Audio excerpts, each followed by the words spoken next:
sometimes I think, you know, when you're a little kid and you're crying, but then you're like, and you just feel better. I reckon that's me telling myself, you know, and like, mate, you're cool. Give yourself a pat on the back, give him a cuddle, and you just feel better. Like I can picture like healing that kid, you know what I mean?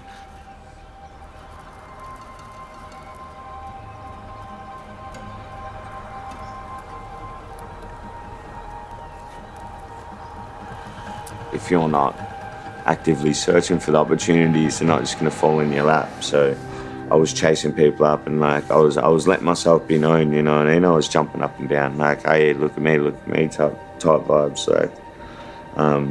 So yeah, I'd done ended up doing like Groove in the Mill and stuff. I opened up for like I did the Bad Apples house party when they were in Melbourne and stuff. I met Savage and yeah, Briggsy was there, had like all the biggest Indigenous artists in the country, so I was straight away just like in that circle type thing. Like I was like, oh yeah, this is unreal. But I think too, like my ego might have got in the way. I was a bit flying high, bro, because I know, yeah, like falling off that cliff.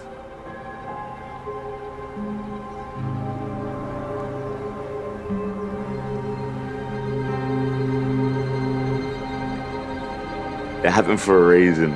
I think maybe it is just for me to have that full, like I fully do understand, like shit, it can be taken, everything can be taken like that.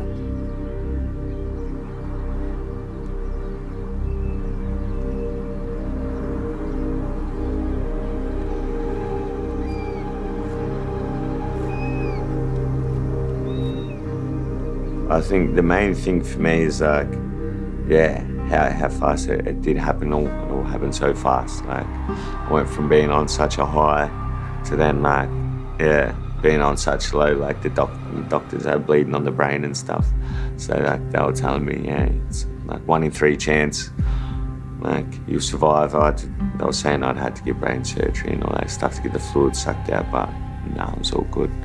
And then they were saying if you survive, there's X amount of chance that you won't be a vegetable, you know, and so I think, yeah, one extreme to the other, man, like just like that.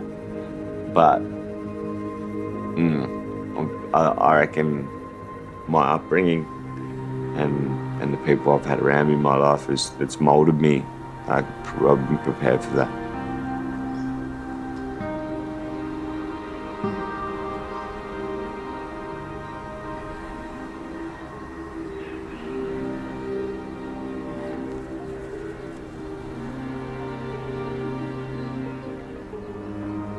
Me and my brother are tight, but like pretty much me and him like had to teach each other how to grow up, like how to be men, you know. And the old lady didn't have the time. She's got 4 daughters or 5 daughters to raise. So yeah, I feel like, and we're 16, 17-year-old, like she can't teach us how to be men, you know what I mean?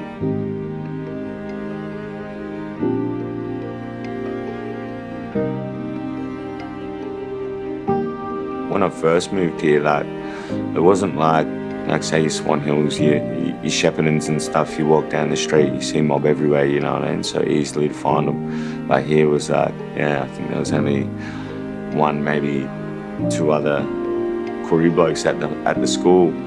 And then, yeah, most of them only like admitted they were Koori, like all black fellows when I come here, and I was so proud of it, you know what I mean? Yeah, I wasn't like, I'm guessing my whole life I couldn't hide from it.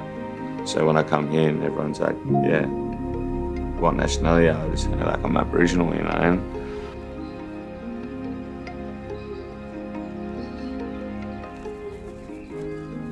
Ultimately, at the end of the day, even if you believe in your higher self, like there's always a higher power, you know. And I think so you tap into that, and yeah, just have faith, you know. And my mind can't be shaken now because it's been tested. It's been tested so much.